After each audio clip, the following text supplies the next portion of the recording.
All right, welcome to the Fast Break. It's Monday, August 11th, 2014. I'm broadcasting live from my basement on my Acer laptop, and I'm joined today by two of the Fast Break originals. I've got Alex Grice, who's on mute. He just has no. He would say hello, but he can't hear, so he's actually not really going to be on the show at all today. And then I've got the always famous producer, Tim Satchel. He's coming live from, where are you, Satch? New Rochelle. He's got his Jets t-shirt on. He's ready to go. Satch, how you doing today, bud? Good. Getting back to Geneseo soon, so looking forward to that. Yeah, summer's winding down. I know you've been lifeguarding. I take it you haven't gotten suspended or sued this year at all, like last year, right? That's a different story for I know another you can't. time. I'm sure you can't talk about the air. So we don't have Jake Miller tonight. He's stuck in traffic on Long Island. One of the many reasons I've chosen not to live there, and hopefully never will. So, but we're going to come at you. We're going to talk some sports. Might be brief, as we've only got two of us, but we're going to do what we can for you. Thanks for listening. Check us out on Twitter. I'm at Geener43. Satch, you are. At TMUL127. That's right, and we've got at the Fast Break WGSU. You can tweet us there. Look out for us in the school year starting early September. We're going to be on 89.3 WGSU, which is the radio station we're on, and we'll be coming with you like 2-3 full hours of sports talk on like these short podcasts. Yeah, I'm just gonna go log off and go watch The Office. I can't do this anymore. All right, there's Grice. He can apparently All right, I'll talk, see but you. just can't hear a thing. Grice, thanks for joining us for 5 seconds and telling us what you're going to do for the rest of the night. Goodbye. Goodbye. Yeah, so Satch, you've got some buy or sell you're going to kick us off with? You don't have any buy or sell. No, I don't. I was gonna make one, and then Shark Week has been on, and there was a Shark Week episode about great white sharks against elephant seals. So I can't not watch that. All right, I guess I'm not going to hold that too much against you. But, all right, so no buy or sell. That really leaves me hanging a little bit here. But we're going to start it off real quick. News just today that Robin Williams, probably one of the greatest actors of my lifetime, passed away this evening. Very sad. I got thinking about like how many great movies, because you kind of forget like which great movies he's been in, but there's so many. And I was on Twitter, and just like the tweets are pouring in about just different movies that he's been in that I completely forgot about. And he's really one of the funniest actors that I can remember that can also make you cry. And cry either because he's making you laugh so hard, or cry because like it's just an incredibly moving movie, like Good Will Hunting. What's another one? Dead Poet Society. Dead Poet Society, Good Morning Vietnam. Just all incredible movies, and then he's got the hilarious ones. He was the voice of Genie in Aladdin, which I think people forget about. Yeah. Genie was one of the best Disney characters in all of the Disney movies. Yeah, no one saw this coming either. I was just watching Jeopardy, and this special news report came on. So very tragic. We're going to start us off. I just want to play this clip real quick, and then we're going to jump into we're going to talk about the PGA Championship, Rory McIlroy yesterday, but I'm just going to play this clip real quick. I thought it was appropriate. It's actually inappropriate in terms of language, but it's real quick, and this is Robin Williams talking about golf.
Yo, someone say something.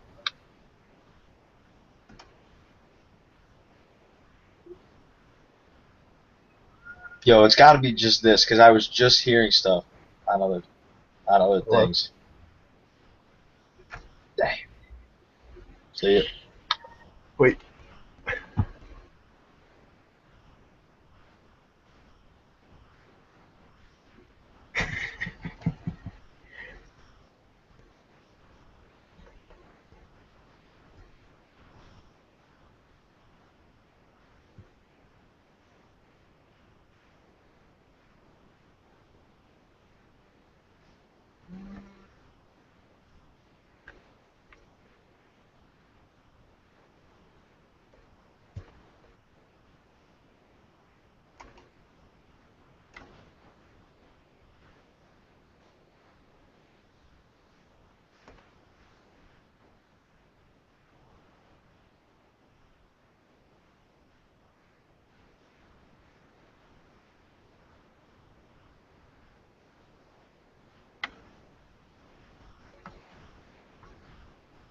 Robin Williams, that was hilarious. Just talking about golf. But so yesterday, the PGA Championship, one of the most exciting PGA Championships that I've seen in quite a while. Stacked leaderboard going into the end. They played right until it was dark. And Rory McIlroy wins his second major in a row this year, his third tournament in a row. He won the Firestone, or whatever that tournament was in between. And he's just on a roll since ending his engagement to Caroline Wozniacki or whatever. He wins the British Open, the Open. Then he goes and wins Firestone. Now he comes back and wins the PGA Championship, and all before the age of 26. So Rory's just having an incredible run. Satch, did you get a chance to watch it all yesterday, or just follow it all throughout the week? I caught a little bit of the end, and he looked good, but Mickelson also looked great too. Well, that was the thing with Phil, and my allegiances were torn watching that because I love Rory, but you can't hate Phil. No, and I'm a big fan of Ricky Fowler too. I think he's a great young talent, and I think he's going to be around battling with Rory for quite some time. I think that those are the great fashion sense as well. Great fashion sense, although I do like his longer hair than his shorter hair. Okay. But he's got the Leo look working, which I think is great for anyone if you can pull off, looking like Leonardo DiCaprio. Yeah, so what has Rory won now? 5 majors? That was his fourth. Okay. But he's won the U.S. Open. He's very close to a career Grand Slam already. He just needs the Masters. But they said the only people to do that at this age was him, Tiger, Nicholas, and Bobby Jones. Bobby Jones. Yep. So, that's right. And if you can throw your name in the hat with those 3 other guys, you're going to have a special career. But I think also as important as his 2 wins is how irrelevant Tiger Woods has just become in the sport. Well, see, I agree with you to a point because I think, after the U.S. Open this year, which Keimer won just walking away pretty much on Friday afternoon, it was over. People complained about, golf just not being entertaining to watch anymore because Tiger's not in it. But yesterday you had an incredibly exciting final round, and Tiger Woods wasn't even playing that day. No. And so I think these young guys give golf hope that they're going to be overcome this Tiger factor, where I think the Nielsen ratings or whatever it was were very high. I want to say it was like a 6, but I don't know if that's the actual terminology, but it was very high. Because the Masters, they had very low ratings, I remember. Well, the Masters were low too because Bubba Watson pretty much ran away with that thing. I know who's the young kid, the 20-year-old, whatever his name is. I forget what his name is. I should know that, but he was in it for a little bit, but I don't think he ever really posed a real threat once the back nine started, and so people turned it off. But when you have guys like Rory, Ricky, and Phil, people are going to watch the sport, and that was a great round. A little drama at the end where it was getting dark, so they had to have Rory play with Phil, and Phil said he didn't like that, I guess, because he wished they would have waited for. It's Rory's choice. He can either choose to play the final hole, or he could have waited and finished it tomorrow. But I guess they asked him too soon. and that's what Yeah. Phil was upset about. But I mean, listen, Phil had his opportunities. Phil, watching that final hole, as much as I wanted, I wanted to see Phil. I wanted to see Phil win. I like seeing Phil win, but you just knew he wasn't going to win because Phil he's come up time and time again short. I think that was his 8th second place finish in a major in his career, which is just incredible. I mean, you feel bad for the guy because he's been so close and just hasn't been able to do it 8 times. I mean, obviously he's won majors, but so I thought it was a great event. Valhalla is a beautiful course, by the way, and the Ryder Cup is really the last thing we have for golf fans until next year, until Augusta of next year.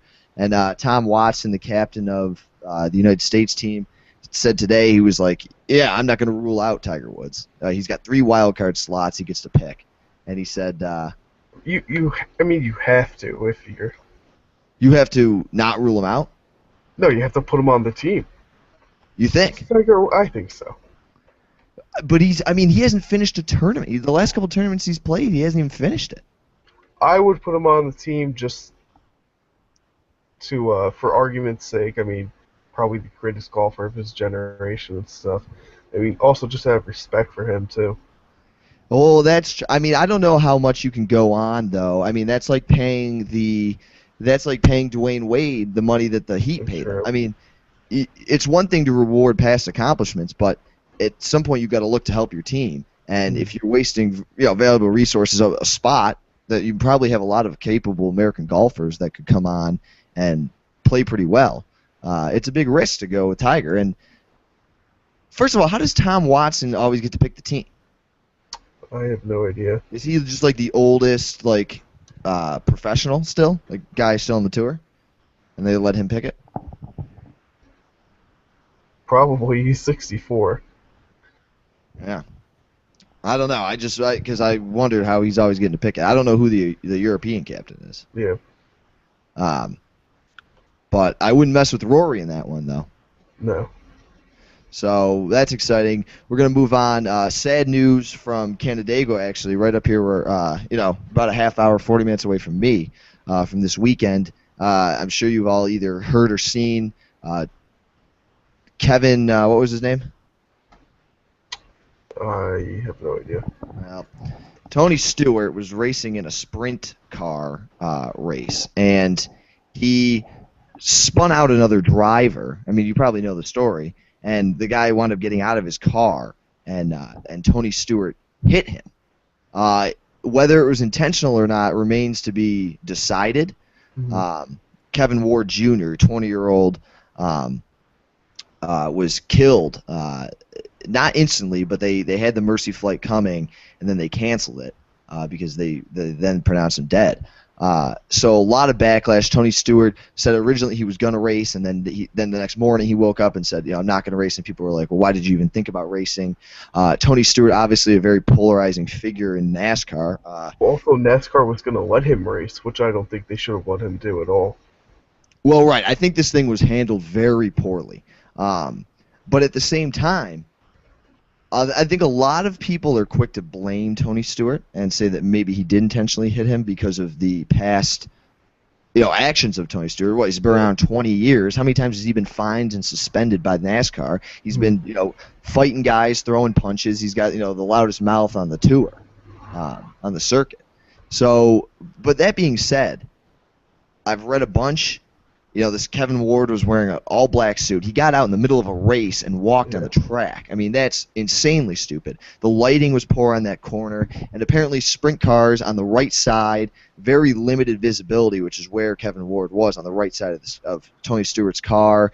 People said that they hear him accelerating in the video, but apparently the right wheel is bigger than the left wheel in these sprint cars. Really? And so in order to turn left, which Tony Stewart wanted to do to avoid him, you have to give it the gas because, I don't know, that's just how it works. So I don't know. Thoughts, Stash? I mean, I personally think Tony Stewart didn't try and kill the guy. I don't even think he tried to hit him. I think it's an unfortunate situation that could have been avoided. But I think Tony Stewart handled it incredibly wrong, even by considering racing the next day. It shouldn't be NASCAR's fault. Tony Stewart should have immediately said, I need to take a break, even if it's for a couple weeks. But I don't know. Thoughts, Sash? I read an article just about road rage in general in NASCAR and stuff, and there's been some like off the track incidents with drivers just getting into fistfights with each other, like once the race is over. And I don't think NASCAR has necessarily addressed that to an extent that any other professional sport would. Well, because I think NASCAR is in this interesting situation where outside of the South, really not that popular. And Oh, no. every little bit, I mean, not saying this Kevin Ward thing, but every little bit of off track, verbal spars or fist fights that break out after or before races, that's going to generate like at least the common sports fan to maybe tune in on a Sunday afternoon for a race where they normally wouldn't get that person. Yeah. So I don't know if they really want to address it too much.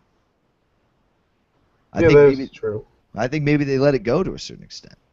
And maybe that got him in trouble here. Now, this wasn't a NASCAR race. This was a... It was another one, but you know what the name of the race was? I'm looking it up now. I didn't know. What? The Cheez-It 355. The Cheez-It 355. Yes. I'm a big fan of Cheez-Its. I do love Cheez-Its. The original's always a safe play, but the white cheddar... Ooh, very underrated. Very underrated. I don't think a lot of people go with the white cheddar because maybe they're scared. But white cheddar is the way to go. All right, we're going to move on. Drake, not my boy. I've said many times on the Fast Break, I'm not a fan of Drake. I can't stand him. Well, so he goes, this is a great story. So he apparently is an official ambassador of the Toronto Raptors. Because he's Canadian. Because he's Canadian. And I'm surprised he jumped on the Raptors bandwagon because they haven't been very good before this, up until this year. And they weren't really that good. They were just had the benefit of playing in the Eastern Conference. I would imagine Drake being a Heat fan. Right. Just like he's now probably a Cleveland Browns fan. He's a UConn fan. Yeah. So he, at a concert, I guess, last week, Kevin Durant was there.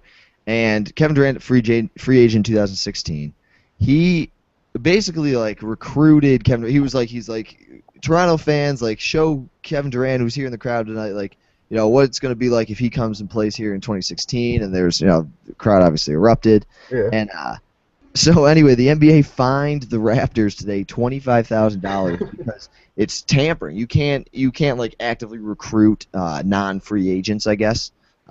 It's in the NBA laws. And so the Raptors got hit with a $25,000 fine because they made him an official ambassador. So I love this story all around. I don't know if I agree with the rule. I think it's kind of dumb. But he is an employee of the, well, not an employee, but a representative of the Raptors, so he should know better. Well, right. It's stupid of the Raptors to take this, clown of a celebrity and make him their global ambassador. Or whatever. What does that even mean? Does every team have one of those? I highly doubt it. It's probably a position that he doesn't get paid anything for. He just gets free tickets, and he rocks a Raptors jersey at 3 concerts a year. It's just advertising. You know what I mean? I would imagine. Because I wouldn't be talking about the Raptors if it wasn't for Drake right now. Yeah. All right, that's enough. If I could talk with Drake, we're gonna move on. You want to do Johnny Manziel now? Since he's boys with Drake. Well, that's true. We might as well just keep on the money. Or what is their actual name? It's like SZN or something for all his buddies. They end all their Instagram and Twitter things with it. But Manziel started or didn't start, but he played the other day against I don't know who Cleveland played. He went, I want to say 6 of 9 or something for 60 yards and probably had 6 carries. Well, I noticed from when I watched Manziel that he is not comfortable in the pocket. He left the pocket way too early on most of those runs, just because he has no idea what he's doing. He doesn't know the playbook, and he's impatient. He admitted he doesn't know the playbook. Right, which is the stupidest thing you can do. Yeah. And then Hoyer was 9 for 11 for 100 yards or something. And so Hoyer's not doing anything to lose this job. I think Hoyer's – well, okay, I'm going to backtrack. Manziel is going to start at some point this season because Cleveland's going to sell tickets. Oh yeah, they need to sell tickets. Cleveland's going to be clamoring for it, and Hoyer just doesn't have the marketability as Johnny Manziel. So I feel bad for Hoyer in that sense. But if the Browns really want to have their best chance of winning, they're going to play Hoyer. But they're not going to do that. I mean, I never take preseason seriously at all because it's glorified practice. Yeah. But I mean, you should at least like give some effort to make sure your coaches know you know what you're doing. Yeah, I agree. That he really hasn't shown. Right. So I don't know, Manziel. Are you a fan of Manziel, Satch? I guess we've never really discussed this on the Fast Break. Absolutely not. You're not. No. So. Well, he and LeBron are going to be tearing up Cleveland this year. That is for sure. Right. They can tear up Cleveland as much as you can tear up Cleveland.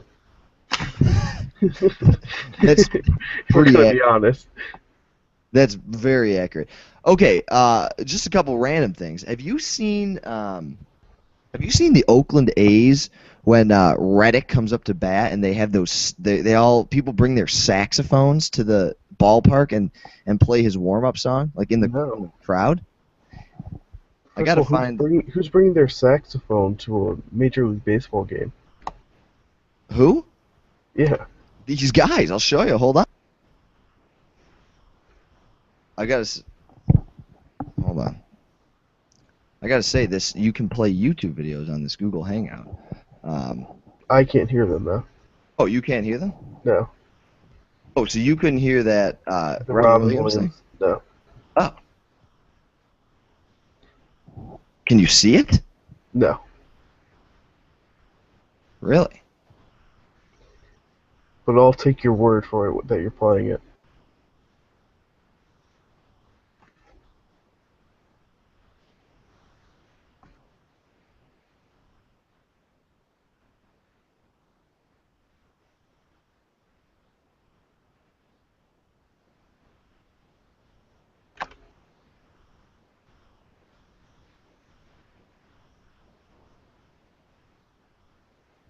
Careless Whisper is the song, Satch. Yeah, I just looked it up. Oh, okay. But I just think that's incredible. Well, it's a song by George Michael. It's by George Michael? Yeah. A little Motown for the Oakland fans. Yeah. So what else we got? So Dan Lebitard of ESPN was suspended for 2 days for buying a billboard in Cleveland because Lebitard's a big Miami Heat fan, and it said "You're welcome, LeBron" with a picture of the two Miami Heat championship rings. Just kind of trolling LeBron, and ESPN suspended him for it, which I find questionable. I don't think that was a valid suspension, but I think it's hilarious because everyone's just so used to LeBron being the king and everyone getting down on both knees for him, and Lebitard gave him a little shot, and I thought it was hilarious. What do you expect would happen though? You don't think like anyone's gonna say anything? So. ESPN? Yeah. Well, they took forever to say something about Stephen A. Smith. Yeah, that's true. So he probably thought he was in the clear. But, all right, so that's about it for the Fast Break. Kind of an abbreviated show, but we wanted to get one out to you. We apologize for not having Jake and Grice on. I know you had to sit through and listen to me and Big Tim Satchel. But we'll try to get one out this week. Hopefully Grice's technical problems, computer problems can be resolved. Never ending. Right, and Jake's he's in traffic, so he just showed no commitment to the show. No. But if he was really committed, he would have taken a helicopter. A helicopter? Yeah. Well, like friend of the show, Jim Fallon. We should have had him on. I should have called him. True. Oh, God. Well, he's probably in California, the time difference, I'm sure. He probably couldn't have made it. So, listen, thanks again, Fast Break. Check us out on Twitter. We'll have this posted real quick. Be sure to look out for us. A couple more episodes will be posted before the end of the summer, and then we'll be back on the radio station live, which is always a blast. I know I can't wait to get back in there, Satch. You going to do some sweet production value stuff for us, or are you just going to hang out in that other studio and I'll do some production stuff. Add very little income to the show? I'm just kidding. I was impressed with you today, Satch, because you weren't on the fence like you normally are. No. You normally are afraid to take a side, but you said what? You hated Manziel. I can't stand Manziel. you're a huge Drake fan, No. and you what? You hated the PGA. You thought it was boring. No, I didn't say it was boring. I'm just messing. I'm just slandering you Yeah. on air. All right, bud. Hey, good to talk to you. Everyone else, thanks for listening to Fast Break. I'm Mike Geen, joined by Tim Satchel, and we'll be at you soon. Fast Break. Thanks for listening.